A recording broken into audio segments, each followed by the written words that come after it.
Alright, hello friends, it's X47 here, and I'm back with another 5fave video. I think that's what the name's gonna go with for now on, just 5fave. And this one, as the title says, it is 7 games that stole my heart. Now these games in particular are games that have really pulled on my heartstrings and got me really deeply emotionally involved into the game, that they will always have a special place in my heart. Some of the games are part of series, and I could have done the series, because a lot of these series have been very heartwarming to me, but there are certain games in the series that have really tugged at those heartstrings. So here are 7 games that stole my heart. So starting with the first one is from the series Kingdom Hearts, and if you know what Kingdom Hearts is, you know, congratulations. Kingdom Hearts is one of those fantastic role-playing games, Japanese role-playing games to be honest, to be exact. And some of you might be thinking, is it 1, is it 2, is it any of them? Which one is it? Well, it is Kingdom Hearts 358 days, 358 over 2 days. It's the first DS game that ever came out, or not the first DS, but the first DS game of the series that came out. And it was about Roxas from Kingdom Hearts 2 and his journey involved with Organization 13. And it is desperately heartbreaking, but it is so heartwarming as well, because you really start to connect with Roxas, Axel, and this new member, number 14. And it really just, like I said, it pulls at your heartstrings. It's a fun game. It's one of the better Kingdom Hearts games, actually. I think it's one of the best Kingdom Hearts games. Anyway, so the next one going on is part of the Final Fantasy series. Now, there's a lot of Final Fantasy games out there already. We're already going on to number 15, which I pre-ordered, by the way, so get ready for that, guys. I might stream it a little bit, I might play it on my channel, who knows, we'll see, it depends. But the Final Fantasy game that I'm talking about exactly would have to be Final Fantasy X.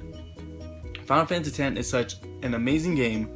It's another one that pulled at my heartstrings, and there's no way I could really describe how it is. It really takes you on this immersive journey where you control this guy named Tidus, and you go out into the world of Spira, and you start to realize some stuff about you and some stuff about this new world that you're in, and you really connect with the characters and you fall in love with the characters, and then the ending is just completely heartbreaking. But it's also heartwarming. So that's why Final Fantasy X is one of my absolute favorites. I'm not gonna try and spoil the endings for this. I would just rather you guys look it up than me talk about it, because there's some people who haven't played these games, and I would rather them play it and experience it for themselves besides watching it on some, you know, YouTube screen or whatever. Next one, again, I could have done the entire series for this game, the entire series. It's another series. This is from Uncharted. So Uncharted is the Indiana Jones style gameplay with, or not gameplay, but Indiana Jones style story, with amazing adventuristic gameplay involving one guy named Nathan Drake and a bunch of other characters. If you guys know who the story of Uncharted, then you know. But only one of them really stole my heart. Now, before this one was released, before I played it, only one game I really cared about than the other two, and that was Uncharted 2. That's the one I really love ultimately. But the one that stole my heart and that really just pulled on my heartstrings and made me feel happy, had tears of joy and all that kind of stuff, was Uncharted 4, the newest one. Now the ending of Uncharted 4, it was such a good way to end the series, because you just have to play it, and you know, just have to play it, watch the ending or whatever. It lets you appreciate the last 3 games a lot more. That whole thing is just referencing to the last 3 games, and if you were like me, you grew up playing those games, you were kind of immersed into the storyline, and with Uncharted 4, you're really just into the story, and it ends on such a very good note. Next one is also a Naughty Dog game, but this one I had to mention. There's no way I could have not mentioned this game. It is The Last of Us. Now, if you have played The Last of Us, then you know how heartbreaking it is, but you know how heartwarming it is as well. It's a post-apocalyptic game with zombies and everything, and you play as Joel, who has to kind of babysit or take care of this girl named Ellie, and then some turn events happen, but it is such a heartwarming game. It's heartbreaking throughout the entire thing because people die. It's a zombie apocalypse. It's very realistic. It's put you in realistic situations. Of course, it's like fiction and zombies and all that kind of stuff. But I mean, it emotionally puts you in real life situations, real life people, and it's a beautiful game. Again, it is kind of sad, but it's beautiful and it's heartwarming. But the next one is Assassin's Creed. Now again, you're probably wondering, oh, which Assassin's Creed? Well, again, I could have gone with any of the Assassin's Creed, but the one that really, again, pulled on my heartstrings and really, you know, stole my heart was Assassin's Creed 4 Black Flag. This is the one with Edward Kenway. Yeah, Edward Kenway, the pirate, who turns assassin, and he's trying to, you know, do what he wants, be a pirate, get money, be wealthy, be famous. And then he starts, as the game progresses, you start to, you know, change, or Edward, he starts to change a little bit, and you start to understand this change in him.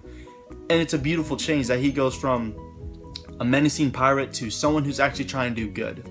And it makes the story a lot more immersive and a lot more beautiful. Especially the ending. If you play the entire game and you put as many hours as I put in it, and you just really just sit down and just pan back to everything that happened in the game and you watch the ending, it's just is from the Jak and Daxter series, Jak 3. So Jak 3 was again another immersive game. It broke the boundaries for Jak and Daxter, and it did so many things that Jak 1 and Jak 2 just did not do, could do but didn't do. Jak 3 was a phenomenal game, and I honestly wish I had my PlayStation 3 or my PlayStation 2 edition, or just a PlayStation 3 in general, so I could play it again, because that is one of my favorite Jak and Daxter games, is Jak 3. All the way to the pretty much the end scene where you find out, you know, who Jak really is. It's amazing, it's beautiful, and then you find out, you know, who Daxter really is, what Daxter really is, you know, what he changed into. And again, it is such a heartwarming ending, phenomenal ending, pulled on my heartstrings, and I love it. And they should definitely remaster those games for sure. If you're watching this, Sony, I do it. So the last game on my list here is, again, I told you, part of another series. But this series, you might think, why would that be, you know, a heart stealer? Well, I'll kind of explain, I guess, a little bit why without spoiling it. This one is God of War 3. So in the God of War series, the third one stole my heart because it is an amazingly beautiful game, and story driven. It's really story driven. It's the final conclusion to the God of War game, to the God of War series, except for they finally released God of War, the new game, God of War, I don't want to say 4, but it's the new God of War, that's coming out in 2017.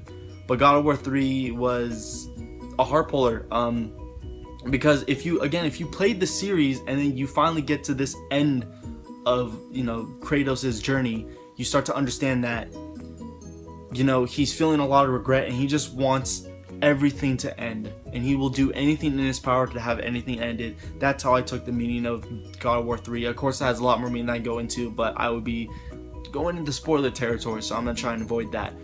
But God of War 3, what a fantastic game. Again, another heart puller and another, you know, kind of sad ending, but a really nice revelation ending. You know, it kind of put an end to things and made everything, you know, it made everything more meaningful towards the end of the game. You know, you see it from God of War 1 to God of War 3, you see such a change in Kratos that it makes you appreciate the ending of God of War 3. So those were 7 games that stole my heart. If you guys like this video, let me know. I'm gonna try and do more of these on my channel. I'm not gonna do really any more gaming videos right now. Streaming, I'll stream every now and then, but not really anymore. I just want to focus on school, but I want to do more videos, and I want to do more videos like this. So let me know, guys. Let me know what you guys thought. And if you want to go ahead and steal this idea and go ahead and do it on your channel, please do. That'd be awesome. And I guess this is the part where I will tell you to, you know, hit the subscribe button. If you're new to my channel, welcome. And I guess, again, this might be the moment where I would tell you to, you know, hit that like button because you like me and you like this video. Anyway, guys, thanks for watching. Thanks for all the subs. Thanks for all the support. It really means a lot. It's really the only reason why I do this anymore. And I'll catch you guys in the next one.